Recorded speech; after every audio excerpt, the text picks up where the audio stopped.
etimología, de definiciones, clasificación, medidas protectoras y salario mínimo, por supuesto. El convenio 95, que se refiere precisamente al salario de la Organización Internacional del Trabajo. La etimología, pues la vamos a dejar por ahí. El convenio número 95, en su artículo número 1, tiene una definición de lo que es el salario. Dice, significa la remuneración o ganancia, sea cual fuere su remuneración y método de cálculo, siempre que pueda evaluarse en efectiva, fijada por el acuerdo, puede ser verbal o puede ser escrito, o por la legislación nacional. Dice, y debida por un empleador a un trabajador en virtud de un contrato de trabajo, escrito verbal, por el trabajo que este último ha efectuado o debe efectuar o por los servicios que ha de prestar.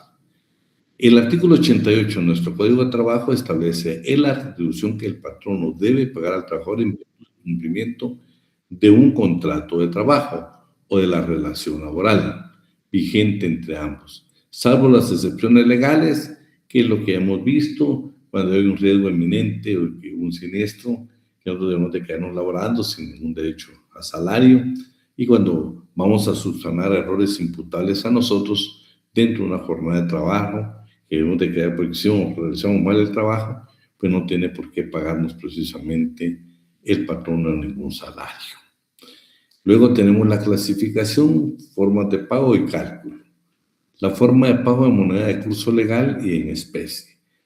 Primero, moneda de curso legal. Eso significa la moneda circulante en el país. Por ejemplo, hemos hablado que el dólar es motivo que en Guatemala sí se puede pagar en dólar. Y por supuesto el quetzal. Y ahí tenemos la base legal de cada uno de ellos, ¿sí? También tenemos el convenio, que esta pregunta sí se la voy a formular hoy. Por ejemplo, el convenio 95 de la OIT también habla de moneda de curso legal, pero habla algo bien especial. Si yo le preguntara a usted, en Guatemala, ¿cuál es la base legal para pagar mediante cheque? Es exactamente el convenio 3, el artículo 3 del convenio 95 de la Organización Internacional del Trabajo. Pago del salario en especie. Tanto el Código de Trabajo en su artículo 90 como la Constitución Política de la República de Guatemala en el artículo 102 establecen que sí se puede pagar el 30% en trabajo agrícola y ganadero, ¿sí?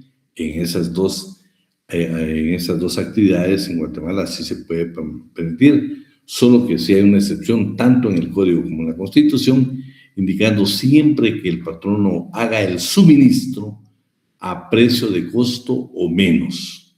La Constitución solo habla de a menos. O sea, tiene que ser un producto no con un valor comercial, sino con un producto con su valor de costo. Así únicamente la ley permite que se pague hasta el 30% para el trabajador agrícola y ganadero, ¿sí? También el convenio 95 nos da esa facultad en su artículo número 4. Cálculo, bueno, por unidad de tiempo, por unidad de hora y por participación. Aquí en su artículo 88 vamos a encontrar, por unidad de tiempo es por mes, por quincena, por semana, por día o por hora. Por unidad de obra, esto se puede hacer por pieza, por tarea, por precio alzado o a destajo, ¿sí? Y ahí yo le puse una definición de lo que es un precio alzado unitario y algún tipo de comentarios. Y por participación, dice, por participación en utilidades, ventas o cobros que haga el patrono, pero en ningún caso el trabajador deberá asumir los riesgos de pérdidas que tenga el patrono. Y esto es importante, ¿eh? Quiere decir que el salario no lo pueden pagar.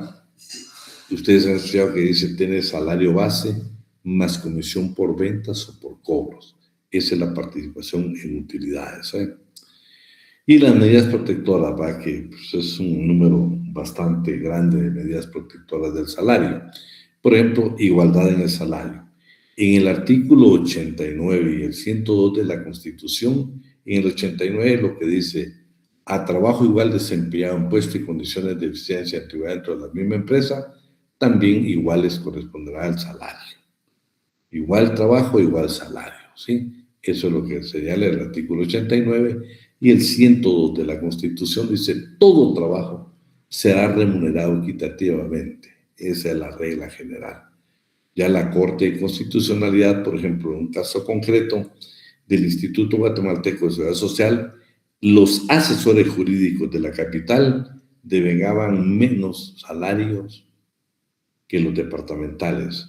Ellos acudieron a través de una acción constitucional y la Corte resolvió por igualdad de derecho, igualdad de condiciones, igualdad de trabajo, equiparar el trabajo, que el salario que era mayor, asesores jurídicos departamentales, lo aplicó también para los asesores que estaban aquí en las oficinas centrales del Instituto Guatemalteco de Seguridad Social. Discriminación salarial. Bueno, acá lo que dice la ley es, vean pues, si un patrono discrimina, por ejemplo, Jonathan Alejandro y Reina Gómez hacen el mismo trabajo, pero resulta que el patrono por alguna circunstancia de la vida dice, bueno, porque es mujer le voy a pagar menos a Reina. No, dice que Reina tiene derecho a demandar al patrono por discriminación, por sexo. Y el patrono solo tiene un medio de defensa, que demuestre ante el juez que el trabajo que ejecuta Reina es de inferior calidad y valor. Es su único derecho que tiene. No cabe ningún otro tipo de defensa. La expresión igualdad de remuneración de mano de obra masculina y obra igual valor designa que las tasas de remuneración fijadas sin discriminación en cuanto al sexo. También el convenio número 100 de la Organización Internacional del Trabajo habla sobre la igualdad de remuneración entre hombres y mujeres. Protección al salario. Bueno, el salario debe pagarse exclusivamente en moneda de curso legal. Se prohíbe pagar el salario total o parcialmente en mercadería, vales, fichas o cupones. ¿Sí? Es entendido que la prohibición que precede no comprende la entrega de vales, fichas, que es un canje que va a hacer el patrono, pero en Guatemala no se practica, pero que lo tiene que hacer. Nos pueden ir dando a nosotros como constancias del trabajo que ejecutamos, si es un trabajo a domicilio, pero a fin de mes te va a la quincena, nos tendrá que pagar nuestro salario. ¿Sí? Es nada más como vale de donde nosotros estamos ejecutando eficientemente nuestro trabajo. De protección salarial también tenemos el artículo número 3, que dice el salario se debe pagar exclusivamente en moneda de curso legal y está prohibido pagarse en vales, pagarés o cupones. Ya hemos hablado de que el artículo número 3 es la base legal en Guatemala para indicar que el salario lo podemos pagar en cheque. Si yo le preguntara en el examen, usted me puede responder que es la base legal para pagar mediante cheque en Guatemala, es la aplicación del convenio número 95 de la Organización Internacional del Trabajo. También tiene esta consideración el convenio número 100 de la Organización Internacional del Trabajo, que se refiere al convenio sobre igualdad de remuneración. Ventaja económica. Fíjense que la ventaja económica es el 30% del salario devengado.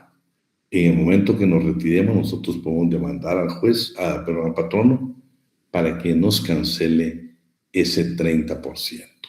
En el artículo 90, último párrafo del Código de Trabajo, nosotros lo encontramos. Las ventajas económicas de cualquier naturaleza que sea, que se otorguen a trabajadores en general por la prestación de sus servicios, debe entenderse que constituye un 30% del importe total del salario devengado. Este es un tema bien complejo, porque vean, el convenio número 100 de la Organización Internacional del Trabajo dice que salario o sueldo ordinario básico comprende cualquier emolumento en dinero o en especie pagado por el empleador, directo o indirectamente al trabajador en concepto del empleo. Pero este es otro problema. Algunos tratadistas consideran que ¿qué es la ventaja económica? Bueno, es una prestación que se puede dar en dinero, en especie, en bienes, en enseres, que el patrono entrega al trabajador para asegurar el cumplimiento de la función para la cual fue contratado. Aquí vamos a encontrar nosotros diversos criterios, solo lo que dice la Corte de Constitucionalidad es importante. Yo le dejo ahí una serie de expedientes de la Corte para que usted pueda, en su tiempo libre, pueda leerlos. Es un buen tema, porque la Corte tiene un criterio ahora diferente. Por ejemplo, antes nosotros poníamos como ventaja económica cuando el patrón le entregaba a usted un vehículo, le entregaba casa para vivir, y la Corte al final decidió que no, que la ventaja económica debe constituir como que fuera parte del salario o que va a incrementar su salario en forma mensual. Tiene un criterio sumamente diferente, pero que nunca les olvide que nosotros, de conformidad con el artículo 90, lo que dice es, debe las ventajas económicas de todos los trabajadores en general, pero vea el convenio es el que me interesa a mí. Dice, el término de reducción comprende el salario ordinario básico mínimo o cualquier otro monumento en dinero o en especie, pagado por el patrón o directo o indirectamente en concepto de empleo. O sea, debería de haber un criterio, pero para la especie, por ejemplo, otro comentario que nosotros le hacemos acá es de que todo lo que nos dé adicional el patrón no debería constituir una ventaja económica. Claro, ellos dicen, es que el vehículo no es parte del salario. Sí, pero nos economiza a nosotros el pagar transporte. La gasolina, sí, pero nos economiza a nosotros el pagar nuestra gasolina. Pero el criterio que tiene la Corte no le va a aceptar precisamente actualmente estos aspectos. Por eso le dije que en la comunidad de su casa usted pueda leer estas sentencias para poder verificarlas. Determinación del salario, ¿sí? El monto del salario debe ser determinado por patronos y trabajadores, pero no puede ser inferior al salario mínimo. O sea, eso no se puede. Son nulas de pleno derecho las cláusulas que indiquen pagar menos del salario mínimo. Claro. ¿Quién fija el salario mínimo? El señor presidente de la República.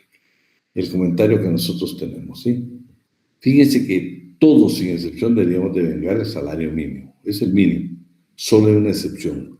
Artículo 170 del Código de Trabajo, que se refiere a los aprendices. Es el único caso que permite la legislación laboral guatemalteca que un patrón no pueda pagar menos del salario mínimo.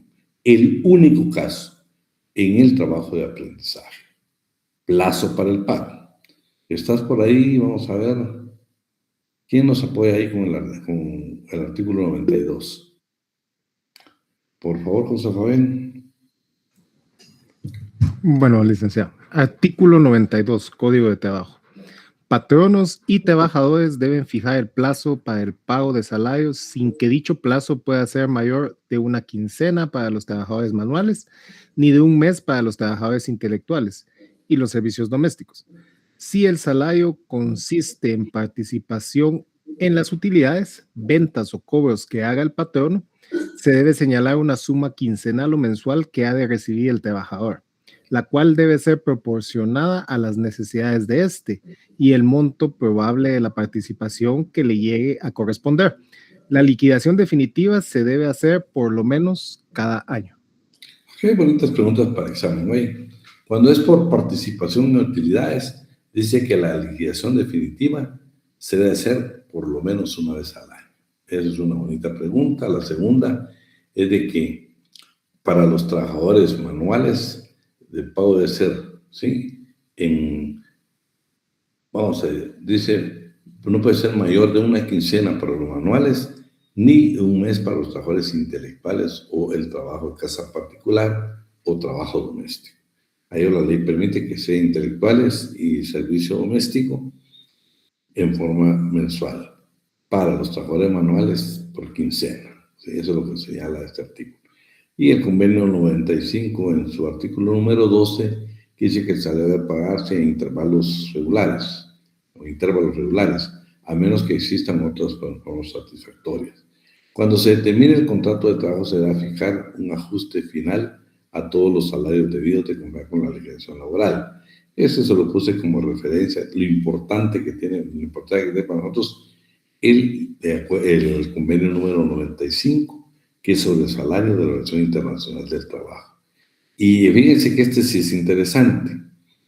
El acuerdo gubernativo 7-80, que contiene el reglamento de aplicación del convenio internacional 95 relativo al salario de la Organización Internacional del Trabajo, miren qué es lo que establece. Miren qué bonito es este reglamento. Actualmente hay un problema serio en Guatemala, más que todo hablamos de tarjetas de crédito o préstamos. Es importante que usted conozca esto. Fíjese que en el artículo 96 habla de inembargabilidad. En este acuerdo gubernativo, que es parte de la legislación laboral guatemalteca, mire lo que dice. Se prohíbe hacer descuentos o deducciones del salario del trabajador que no estén expresamente autorizadas por la ley. Si usted se va al artículo 96 del Código de Trabajo, primero, el salario mínimo es inembargable. 2, cualquier salario arriba del mínimo, solo se puede embargar el 35%. Pero ahí habla de embargar. Esta norma dice, se prohíbe hacer descuentos o deducciones del trabajador. ¿Qué significa eso? Que hay deudas de los bancos y nos están haciendo descuentos más arriba de lo que establece la ley. Vamos a ver eso, vamos a ver. Pero que no se le olvide este acuerdo gubernativo 7-80. Seamos de bendición para mucha gente que tiene tanto problema. Que la ley dice que su 65% es inembargable. Eso también significa que tampoco un banco, porque usted tiene un préstamo, le puede deducir más del 65%, más del 35%. Todas sus deudas se deben concentrar en un 35% o en un 10%, como va a estar adelante. Por favor, tenga en cuenta este acuerdo gubernativo 7-80 cuando pida asesoría o que usted mismo le pueda servir para las deudas. Solo le pueden quitar el 35%. ¿Sí? Y si ya tienen alimentos los varones y ya está demandado por la esposa, solo si tiene un 50% de embargo, solo le pueden embargar adicionalmente un 10%. Después de alimentos, solo un 10%. Mire lo interesante. Se prohíbe hacer descuentos de deducciones del salario del trabajador que no estén expresamente autorizadas por la ley. ¿Sí? Toda suma que hubiera sido omitida del pago del salario, las prestaciones legales, la seguridad social o cualquier otra naturaleza por error de cálculo, pues que se deben de pagar en su oportunidad. ¿Sí? Entonces, por favor, ahí tienen en cuenta esta norma que les estoy indicando. ¿Sí? Luego, pago íntegro del salario, salvo lo dispuesto en el párrafo segundo del artículo anterior. El salario debe liquidarse completo en cada periodo de pago. No puede usted estar pagando o no puede permitir que le paguen. Mira, yo te doy, son 4,000, pero te voy a dar 2,000 ahorita el 30 y te prometo que el 5 del siguiente mes yo te voy a dar otros 1,000 y ahí por el 15, eso lo prohíbe la ley. El pago es un solo pago. ¿Sí? Su salario usted lo debe decidir en un solo pago. No permite que se fraccione de ninguna manera. Ese es el salario de pago íntegro que señala precisamente en nuestro Código de Trabajo, en el artículo 93. ¿Sí? Ya lo demás, pues usted va leyendo ahí, porque cuestiones de tiempo, pues vamos haciendo nosotros algún resumen, ¿no? Protección al trabajador a recibir el trabajador a percibir su salario. Vean qué interesante eso de ustedes. Fíjense que vamos a poner de ejemplo, vamos a ver aquí en está. Rodrigo, pues, es el trabajador y viene, y Rodrigo por alguna circunstancia no puede ir a cobrar su salario. Si yo le preguntara a usted ahorita, usted me dice, bueno, Rodrigo puede delegar a Darling Galvez para que pueda ir a cobrar su salario. No, señor, está prohibido por la ley. Rodrigo solo puede delegar que cobren su salario a su familia. Base legal, artículo 94 del Código de Trabajo. El salario debe pagarse directamente al trabajador o a la persona de su familia que éste designe por escrito o en acta levantada por una autoridad de trabajo. Se dan cuenta que solo la familia podemos delegar para que precisamente vaya a recibir nuestro dinero. Y también está el artículo 5 del convenio 95 de la Organización Internacional del Trabajo. ¿Sí? Estamos ahí. Lugar de pago del salario. No, la regla general es que se pague en el lugar de trabajo. Esa es la regla general. Claro, pues ahora se paga en cheques. También la regla general es que la paguen dentro del horario de trabajo. Pero la ley dice que si no lo puede ser inmediatamente después de que estas concluyen. Pero la regla general es que se pague en el lugar de trabajo. Claro, pues está prohibido que lo haga en expendios de bebidas alcohólicas. Pues no, el patrón no citarlo a uno a un lugar de eso, decirle aquí te pago tu salario y te lo pago en efectivo. Da la ley de que ahí se quedaría todo. ¿sí?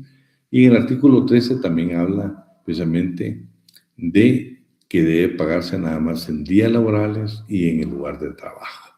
Y lo que hemos indicado, que la ley permite ahora que se pague en cheque su base legal, artículo 3 del convenio 95 de la Organización Internacional del Trabajo.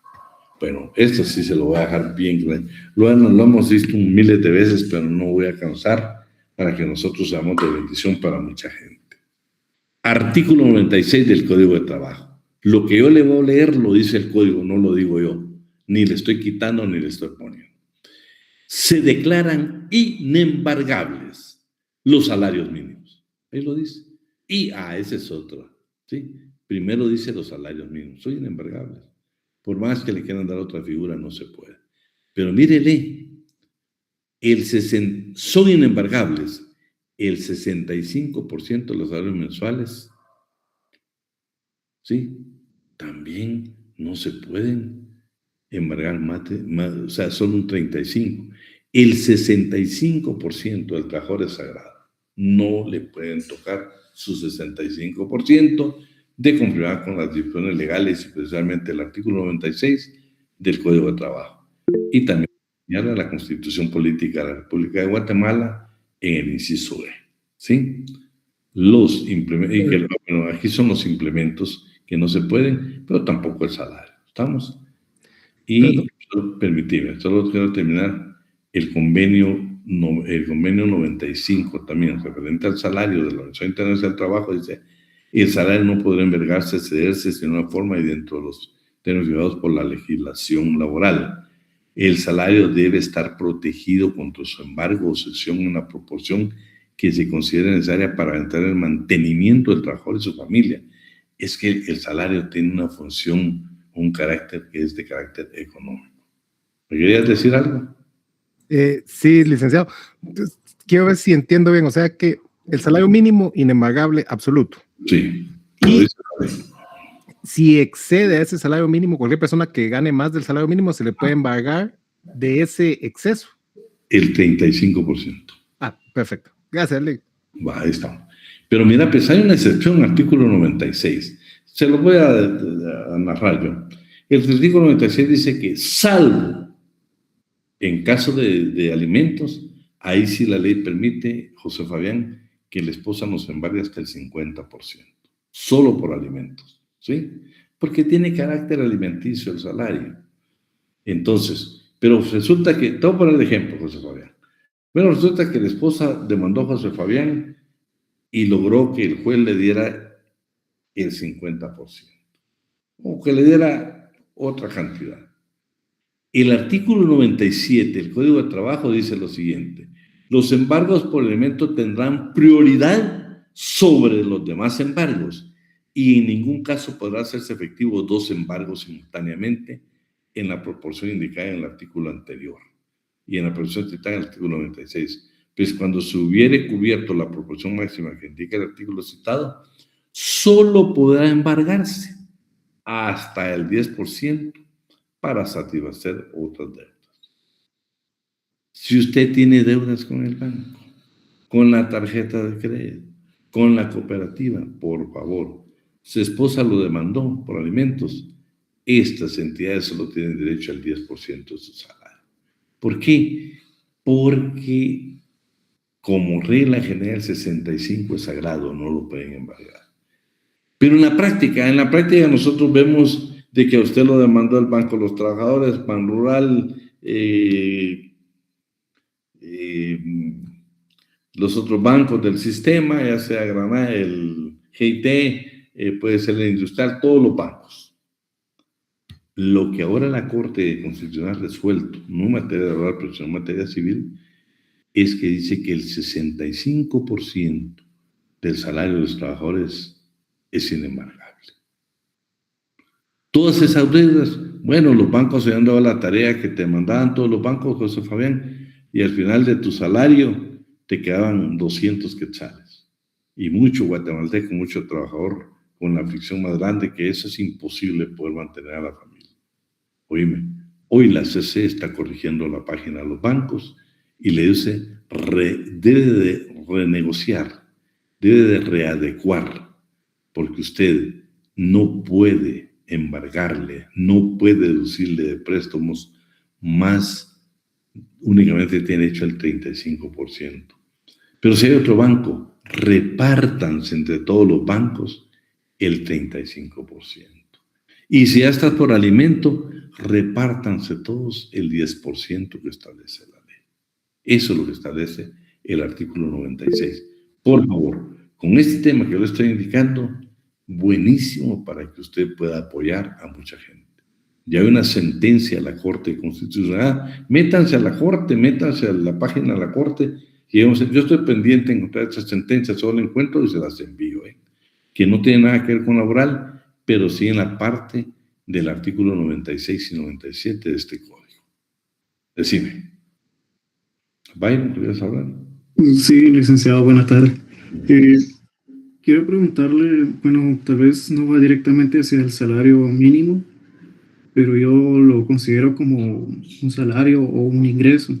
Me refiero a que si soy un negociante y tengo, no sé, digamos, varias tiendas y se me demanda, ¿cómo podría actuar sobre eso para como que proteger mis ingresos o algo así? Bah. Mira, pues, lo que yo estoy ahorita tratando de decirles es lo siguiente. Después del salario mínimo, sí te pueden embargar un 35% si no tienes otras deudas. Pero resulta que tener deudas con diferentes entidades solo tienen derecho a embargar. Ahora la Corte Constitucional les corrigió la página de los señores, solo pueden descontar un 35%. No se trata de un 35% cada uno, pues. Si no, imagínate, no te quedaría ni un solo centavo. Estamos hablando arriba del salario mínimo. El salario mínimo es inembargable. Por más que quieran encontrar otra figura, es inembargable. ¿Sí? ¿Qué se da en la práctica? Bueno, los jueces de orden civil han estado clavando embargos y haciendo lo que han querido. La Corte ya corrigió esa plano, ya la corrigió. Vamos a buscar la sentencia y la vamos a comentar. Todavía nos quedan unas clases después del segundo parcial y la vamos a comentar con tu pregunta. A ver. Quiero continuar hoy. Inembargabilidades, instrumentos y herramientas de trabajo. Son inembargables, de comparar con el artículo 98 del Código de Trabajo. Anticipos.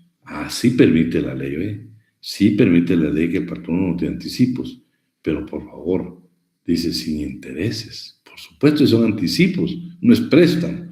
Bueno, es diferente, dice, que usted tenga deudas con el patrono. Y fíjese que tenemos deudas con el patrono, de comparar con el artículo 99, nada más le podemos pagar, nada que nos tenemos que pagarle la totalidad. La ley dice que como mínimo 5 periodos de pago, ¿sí? Claro que lo queramos pagar todo, ¿va? Pero hasta nos tienen que dar pagos, ¿sí? Pagos. Salvo que usted tenga deudas de otro tipo, entonces sí permite la ley, pues, que se pueda hacer. Miren, pues, pero esto sí me interesa, esto sí, yo difiero un poco de esto, pero está clarito en la ley. En los demás casos de las deudas de trabajo contraídas con el patrono o con sus asociados, familiares o dependientes durante la vigencia del contrato o con anterioridad a la celebración de este, solo pueden amortizarse o, en su caso, compensarse en la proporción que sean embargables los respectivos salarios que deben. También hasta el 35% si tenemos deudas con el patrón, con el patrón. El convenio 95, ¿sí? Este también es interesante. Es lo que ya lo había mencionado, pero vamos a aumentar. Fíjate que aquí no habla de embargos, habla de descuentos. Aquellos préstamos que nosotros tenemos y nos hacen descuentos. Deben permitirse de acuerdo con las condiciones y dentro de límites fijados por la legislación laboral, ¿sí? Se debe indicar a los trabajadores en la forma de autoridad competente o sea más apropiada y los límites que ha de observarse para poder hacer dichos descuentos.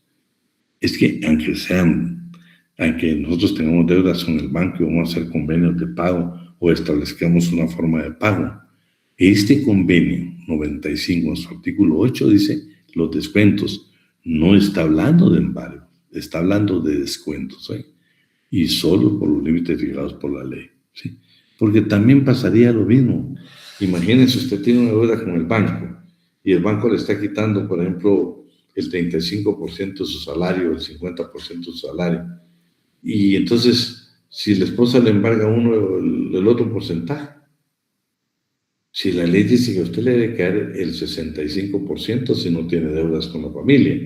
Si tiene deudas con la familia, si la esposa logra que le condenen el 50%, es permitido por la ley. Casi nunca he visto que condenen el 50%. Normalmente todo eso va por el 35%. Pero habrá casos extraordinarios donde es 50%. Pero ya sea el 35 o el 50, una vez nos demanda la esposa, cualquier otra deuda, cualquier otro descuento es únicamente de ese 10%, porque nos debe quedar parte del salario para poder sobrevivir, por supuesto que nos tiene que quedar. Protección del salario a favor de la familia.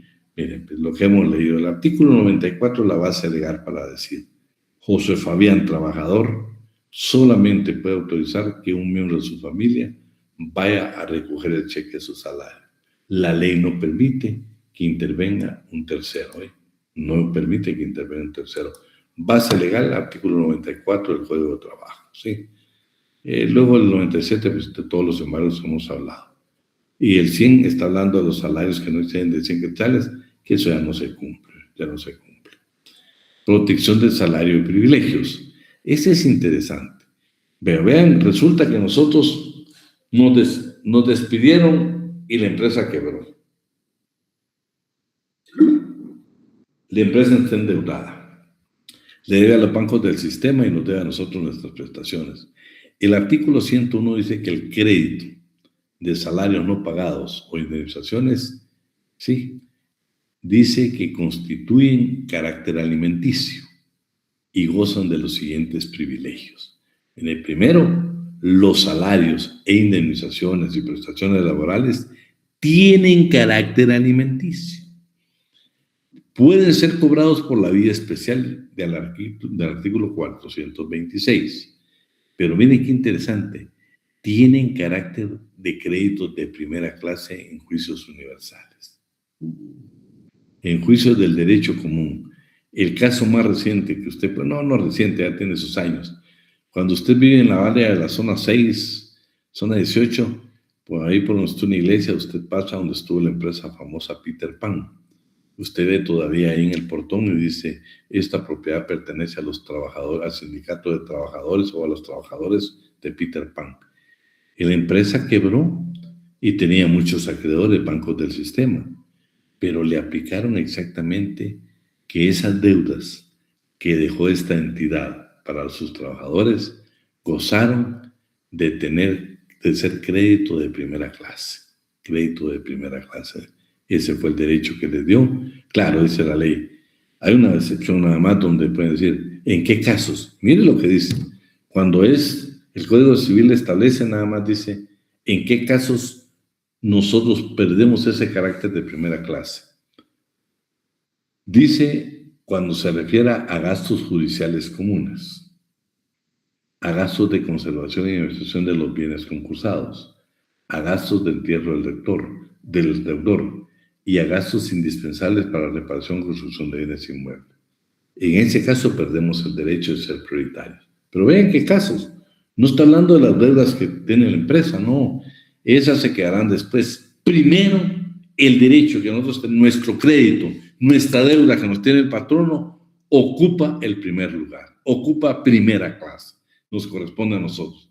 Por eso ustedes ven que esas propiedades de Peter Pan, dice, esta es propiedad de los trabajadores de Peter Pan.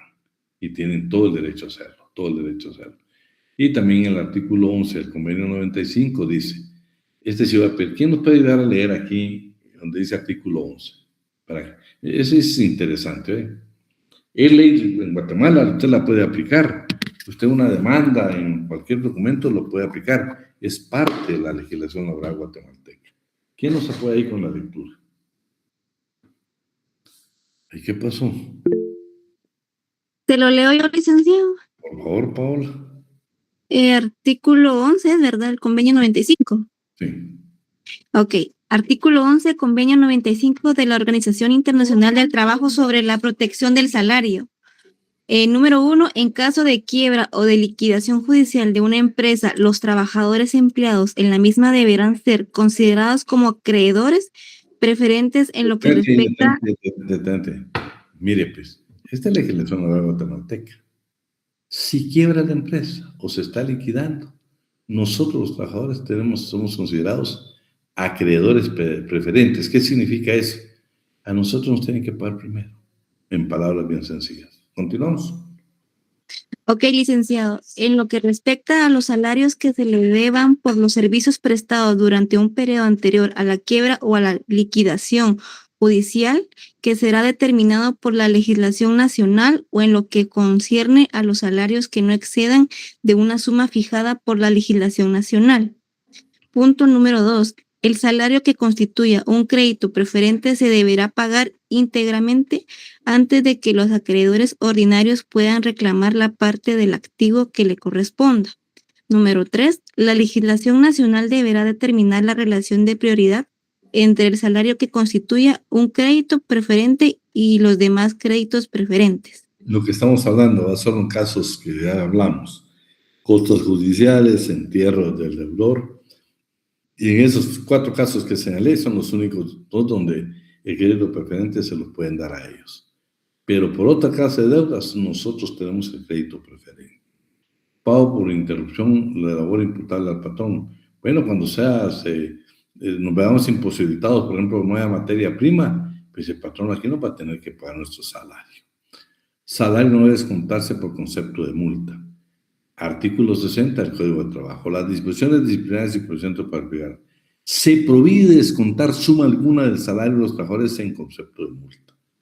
Miren ustedes, es que es ilógico que a nosotros nos quieran multar. Por ejemplo, si ustedes se recuerdan antes, hoy ya no, pero mucho tiempo se decía: si no venís Byron el día lunes o un día que martes a la semana, no te pago el séptimo. Eso es delito, eso está prohibido por la ley, por favor. No nos pueden poner multas, por favor, no nos pueden poner multas. O sea, está prohibido por la ley. Caso que nosotros somos trabajadores. Nosotros, aunque estuviéramos, ¿qué le creo? En que fuéramos automóviles para que nos estén poniendo multas, ¿va? O pilotos.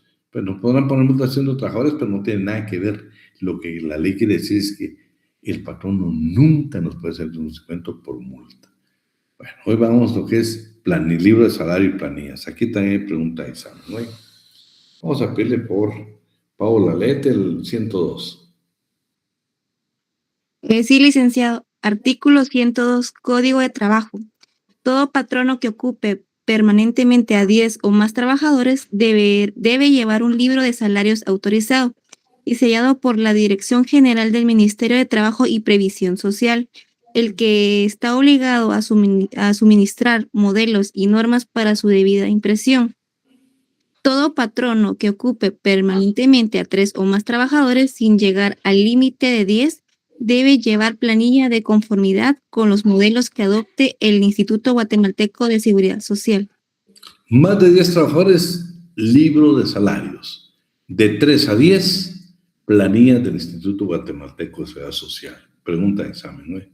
Vamos a hablar del salario mínimo ahora, ¿no? Eso es importante. Ya vimos que el 96 dice que es inembargable. Bueno, elementos para fijación elementos para fijar el salario mínimo. ¿Qué debe tomar de base las condiciones paritarias del salario mínimo para fijar el mismo? Intensidad, calidad, clima y condiciones de vida. Eso de tomar en cuenta las condiciones paritarias del salario mínimo para comenzar a hacer el estudio si procede o no procede un incremento de salario mínimo.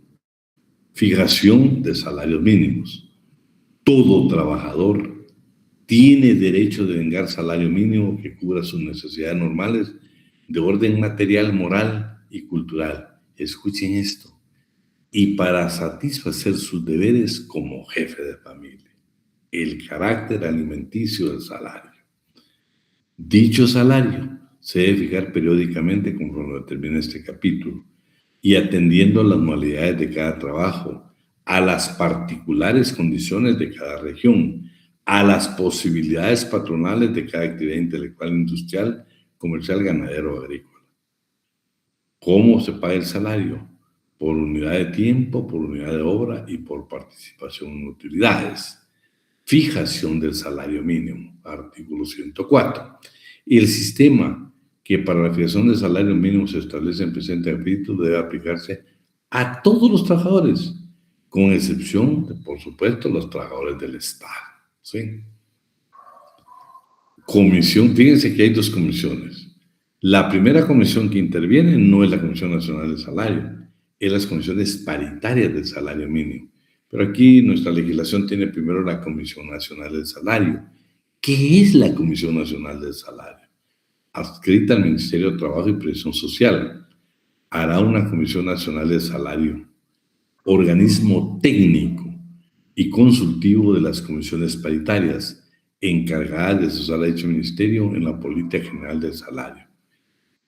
Consultivo de las comisiones paritarias del salario mínimo. ¿Cómo se integra? La comisión se integra de la siguiente manera. Ahí están los representantes de los sindicatos, del Estado, del sector privado, del Ministerio de Economía, de la Junta Monetaria, del Instituto Guatemalteco Social, del Ministerio de Cultura, que lo incorporaron, y el Instituto Nacional de Estadística. ¿Sí? ¿Quién lo preside? Lo preside precisamente el presidente de la Comisión Nacional del Salario, que como requisito debe ser abogado colegiado con experiencia en la administración del trabajo. ¿Qué requisitos debemos de llenar para integrar la Comisión Nacional del Salario? Ser mayores de 25 años. ¿Qué significa entonces eso?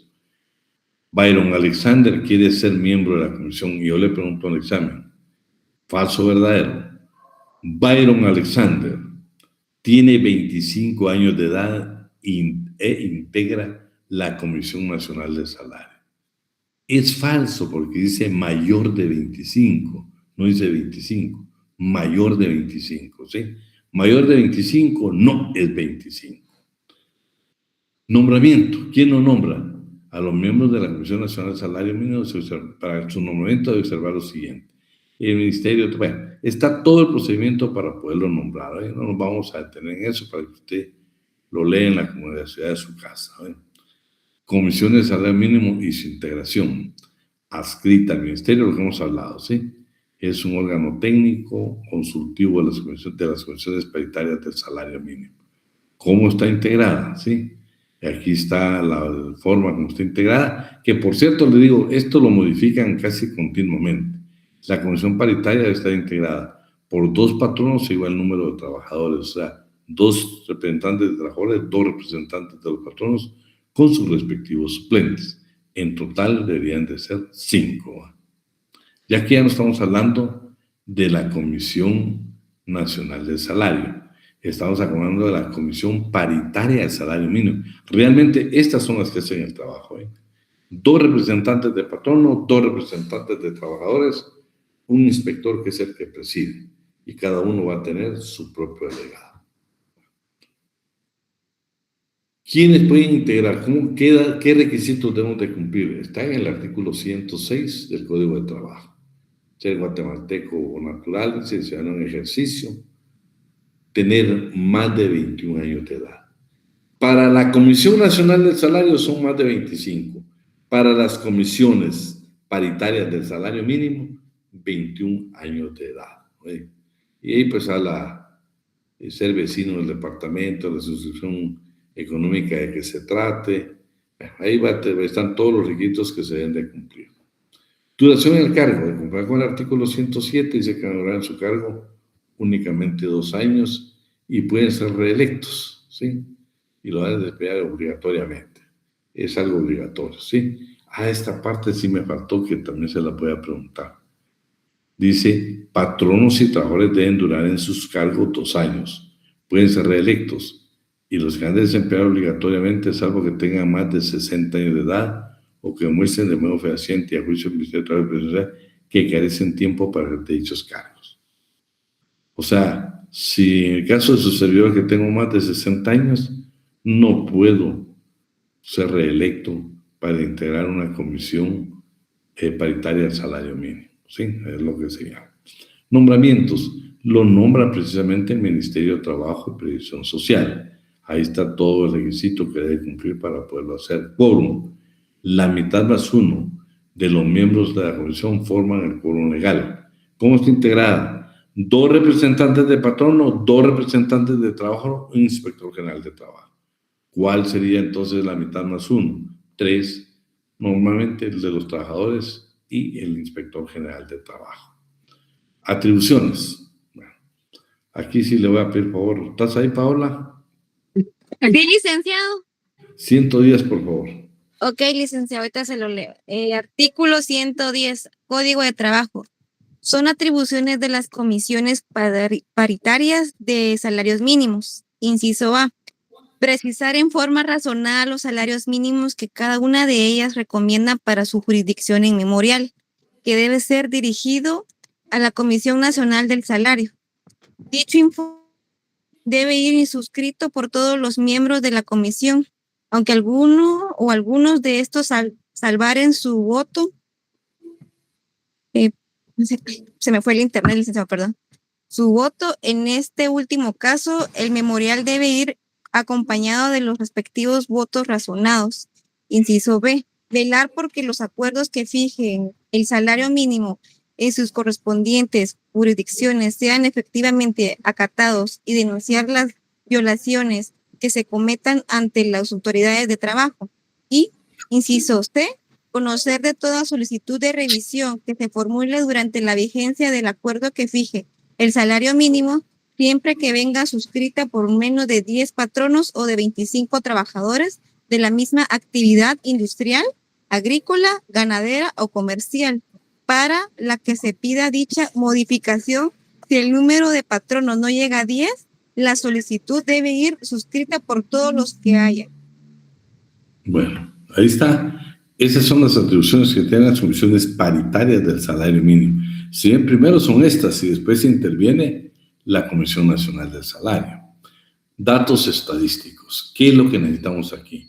Las comisiones paritarias del salario mínimo deben tomar en cuenta, para mejor llenar su cometido, las encuestas que sobre el costo de la vida levante la Dirección General de Estadística, todos los demás datos que puedan encontrar relativos a su jurisdicción, sobre el precio de la vivienda, del vestido, de las sustancias alimenticias de primera necesidad que consuman los trabajadores, así como sobre las posibilidades de los patronos, las facilidades que los patronos proporcionan a los trabajadores en relación a habitación, tierra para cultivo, leña y demás prestaciones que disminuyen el costo de la vida de estos. Igualmente, las comisiones pueden requerir a cualquier autoridad, institución pública, la ayuda para tener en consideración los informes que consideren necesarios. Dictamen que rinde la Comisión Nacional del Salario. Esto es interesante, ¿eh? La Comisión Nacional del Salario, una vez reciba los informes, vean, quienes realizan los primeros informes, ¿quiénes son? La Comisión Paritaria del Salario. Ellos envían los informes a la Comisión Nacional del Salario. Por eso la ley dice, la Comisión Nacional del Salario, una vez reciba los informes de las comisiones paritarias del salario mínimo, debe rendir al Ministerio de Trabajo y Previsión Social un dictamen razonado que corresponda dentro de los 15 días siguientes de recibir dicho informe de la comisión paritaria, el que debe armonizar los salarios mínimos por actividad, circunscripción económica en todo el país hasta donde sea posible. Copias de este dictamen, que está enviando la comisión al ministerio, deberán ser enviadas al mismo tiempo a la Junta Monetaria del Banco de Guatemala y al Instituto Guatemalteco de Seguridad Social para que ambas instituciones remitan al Ministerio de Trabajo y Previsión Social las observaciones que estimen pertinentes, ¿sí? Tanto el Banco de Guatemala como el Instituto Guatemalteco de Seguridad Social deben remitir sus observaciones en un plazo no mayor de 30 días. La omisión de este plazo no impide al Ministerio resolver lo procedente. No son vinculantes sus opiniones, Si no emiten el dictamen, de todos modos, hay que fijar cada año salario mínimo, lo dice la ley. Fijación, bueno, ya tenemos el trabajo de la Comisión Paritaria, ya envió los informes a la Comisión Nacional, ya la Comisión le corrió audiencia al Instituto Guatemalteco de Seguridad Social y a la Junta Monetaria del Banco de Guatemala. Ellos emiten su dictamen, el Ministerio de Trabajo debe tomar una decisión. ¿Y cómo lo va a hacer? Artículo 113. El organismo ejecutivo y al señor presidente, con vista de los informes relacionados y dictámenes que debe fijar anualmente, mediante acuerdos emanados por el Ministerio de Trabajo y Previsión Social, los salarios mínimos deben regir para cada actividad, empresa o circunscripción económica. En los considerandos de los acuerdos deben considerar las razones que descansan la fijación de los salarios mínimos. Vean, le corresponde al presidente de la República fijar el salario mínimo en Guatemala. Copia de los informes, eso es lo que hemos hablado, la obligación que tiene de la Comisión Nacional del Salario de enviar copia de estos dictámenes que emitieron las comisiones paritarias del salario a la Junta Monetaria del Banco de Guatemala y al Instituto Guatemalteco de Seguridad Social. Modificación de los salarios en los contratos. Bueno, ¿qué pasa si Perla es trabajadora y entró a laborar en la empresa hace 20 años? Todavía su contrato de Perla dice el salario de hace 20 años, pero vean lo que dice el artículo 115. Perla trabajadora. La fijación del salario mínimo para el año 2026, vamos a agregarle, modifica automáticamente los contratos de trabajo.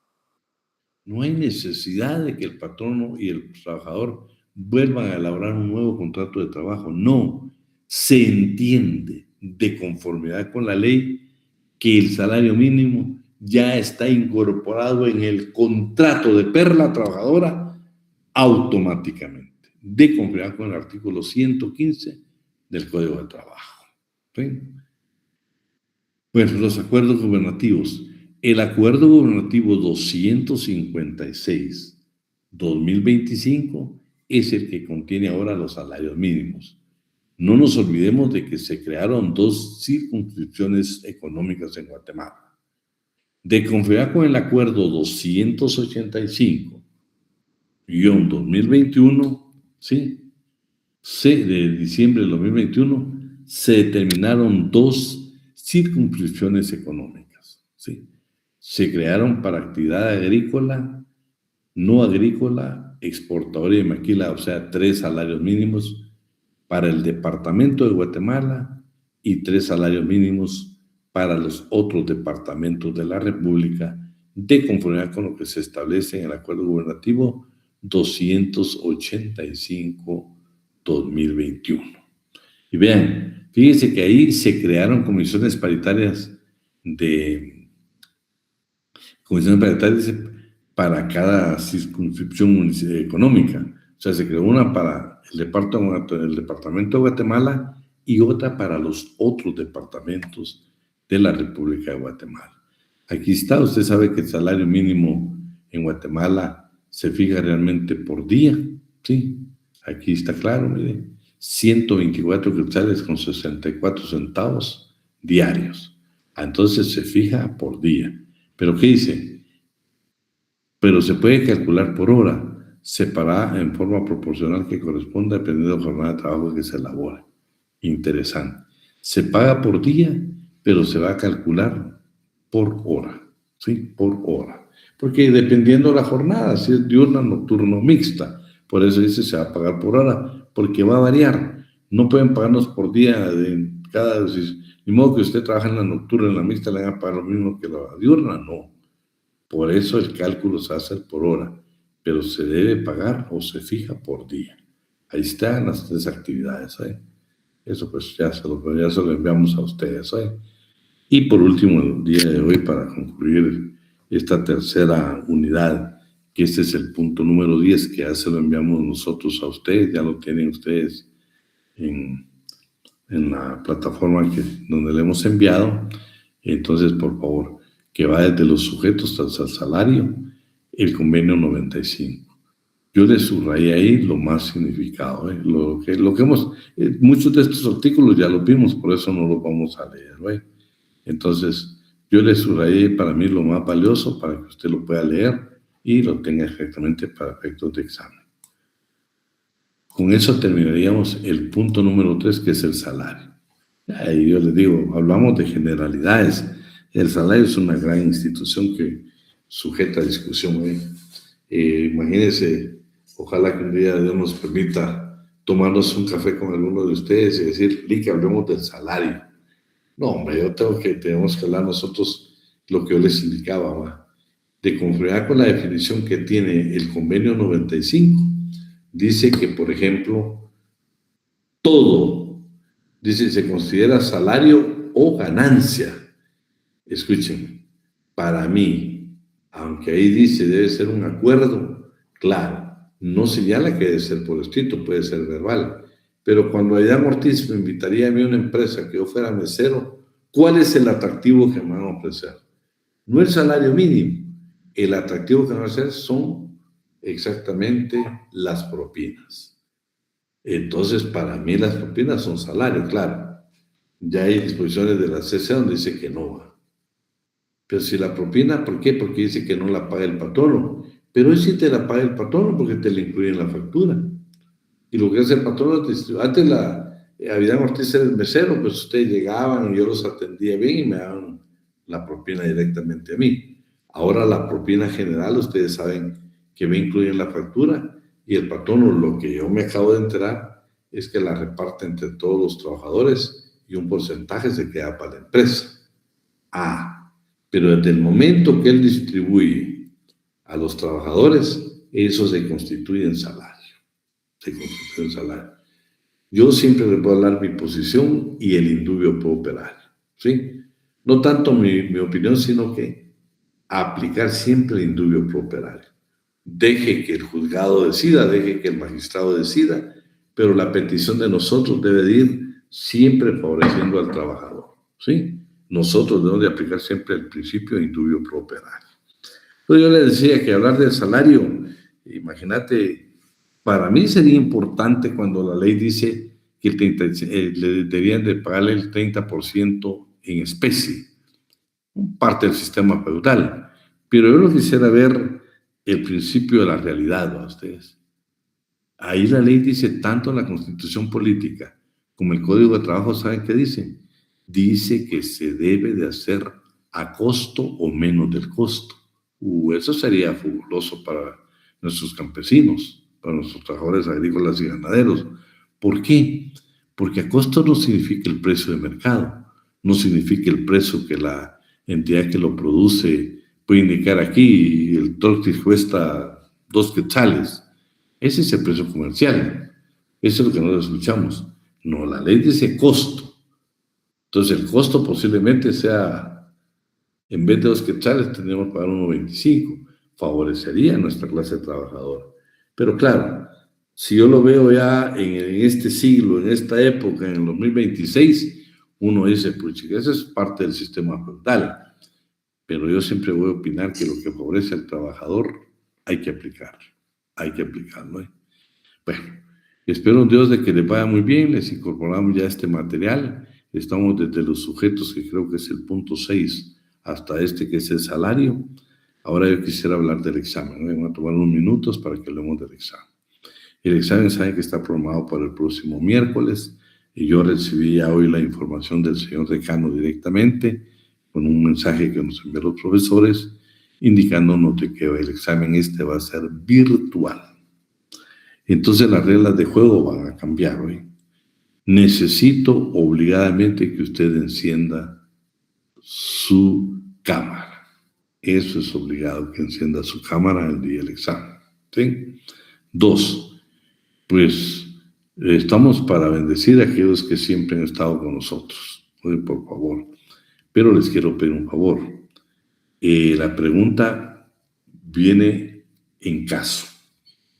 Y muchas en falso y verdadero y otras en caso. Por ejemplo, ¿qué pasaría si yo ahorita les dijera a ustedes? Y miren, le puedo hacer la pregunta. Falso y verdadero.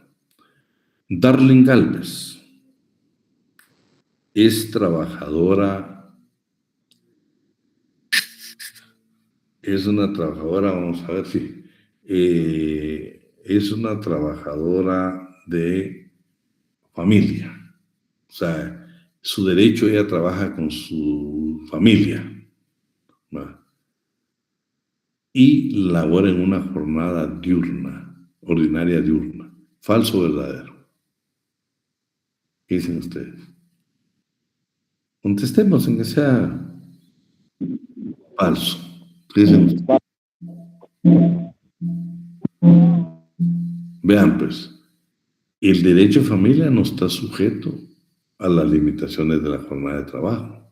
Entonces no le aplica la ordinaria, que sería diurna, nocturna o mixta. Bueno, vamos a ver, Byron Alexander, ¿sí? Byron Alexander. Byron Alexander, sí, le tiene una deuda a Víctor Eduardo Guzmán. Pero resulta que a Byron anteriormente lo demandó su esposa. Y Víctor, un juzgado de orden civil o de trabajo, de orden civil, acude Víctor Eduardo Guzmán y reclama que le embarguen el 35% de su salario a Byron. ¿Falso o verdadero? Ya tiene la de alimentos. Falso, que solo le pueden pagar un 10%. ¿Sí? Vamos a ver, pues. ¿Qué se me ocurre aquí? Vamos a ver, ¿sí? Gabriela Alejandra. Gabriela Alejandra es el patrón.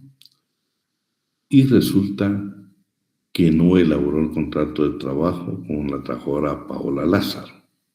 ¿Sí? ¿A quién le corresponde probar la relación laboral de confianza con la Corte de Constitucionalidad?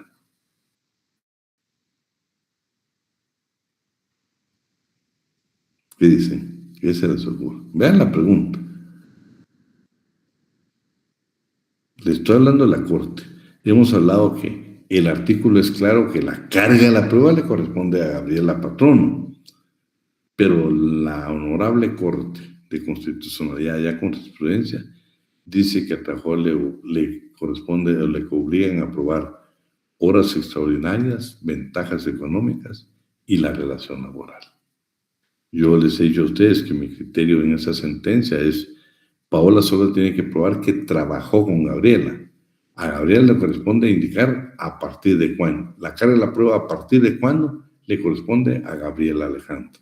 El trabajador solo debe probar que sí trabajó para Gabriela Alejandra, ¿sí? En ese orden van a ser hoy más o menos.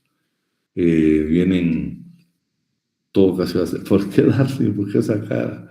Oye, va a ser, casi todo viene de falso y verdadero, de falso y verdadero. No corran, nadie los está corriendo. Lean despacio. Todo el mundo dice, pero falso y verdadero es bien fácil. No, bien fácil para contestar, pero difícil para acertar. Sí, para acertar. Reina, ¿qué pasa, Reina? Para acertar. Quiero que lean bien. No les voy a preguntar marcianidades, se los prometo. Pero lean bien, por favor. Este examen de falso y verdadero es complicado, no es fácil. No fácil para poner falso, verdadero. No, este examen es de 40 puntos. ¿Sí? Aquí es donde yo quiero que la mayoría me ganen el curso. ¿Sí? Además, son solo 20 preguntas. 20 preguntas. Quiero que lo lean despacio. ¿Sí? Bueno, ¿quiénes se pusieron tristes? Reina y Darling se pusieron tristes. Vamos por ese 30, pues. Mínimo. Vamos por ese 30, ¿sí? Vamos por ese 30. Bueno, estamos ahí. Yo, por favor, ese día estamos ya. Tienen que encender su cámara, es obligado a hacerlo, ¿sí? Porque no quiero que usted... Yo quiero que aprenda conmigo, pues no se trata de... No le voy a preguntar marcianidades. Viene casi seguro, le voy a volver a preguntar, no se van a leer en la frente de ustedes, pero le voy a preguntar Paola Lázaro tiene 15 años de edad y el patrono le hizo una reducción de su jornada a 2 horas diarias. ¿Falso o verdadero? ¿Qué dice? Tiene 15 años. ¿Le puede reducir 1 o 2 horas? Escúcheme. Si tiene 15 años exactos, sí le puede reducir 2 horas. Si tiene 16 años, solo le puede reducir 1 hora diaria. ¿Sí? ¿Qué otra pregunta se me ocurre a ustedes? Vamos a ver, pues. Vamos a poner otro ejemplo. José Fabián. José Fabián trabaja de 3 de la tarde a 10 de la noche. ¿Qué jornada es la que elabora?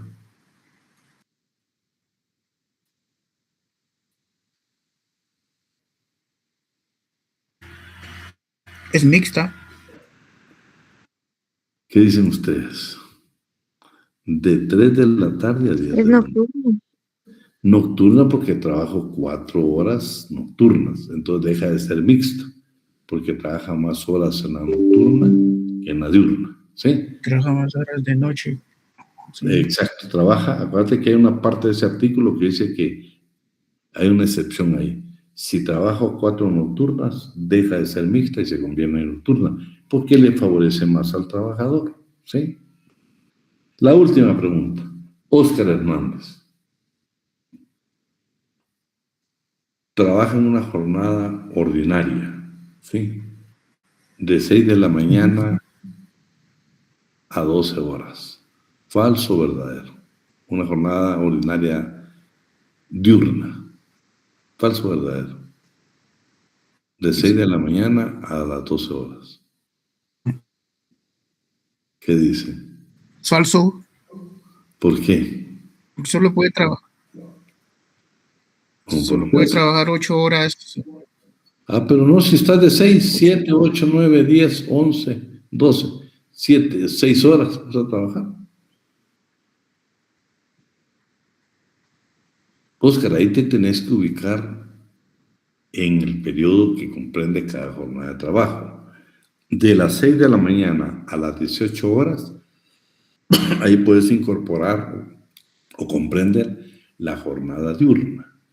De las 18 horas de un día para las 6 de la mañana del siguiente día, es nocturna. Entonces nos tenemos que ubicar en esos lapsos, ¿eh?